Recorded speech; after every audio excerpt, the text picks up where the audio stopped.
కొన్నిసార్లు కొన్ని ఫేజులు గుండా మనం వెళ్తూ ఉంటాం. మన పిల్లలు అందరూ మనం అనుకున్నట్లుగా అంత పర్ఫెక్ట్ సిచ్యుయేషన్ ఏంటంటే మనం అనుకున్నట్టుగా వాళ్ళు పొద్దున్నే లేచి బైబిల్ చదువుకోవడం, ప్రార్థన చేసుకోవడం అన్నీ చేస్తూ ఉంటే fantastic, that will be really good. We hope it will be like that.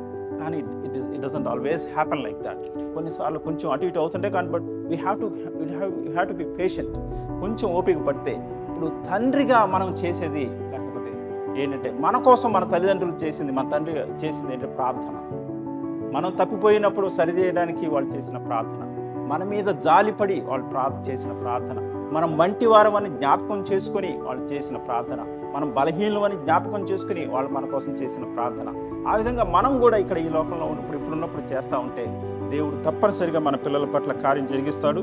మరి మనం డెఫినెట్గా మన వంతు బాధ్యత మనం నెరవేరుస్తున్నప్పుడు దేవుని కృప మన మీద ఉంటుంది.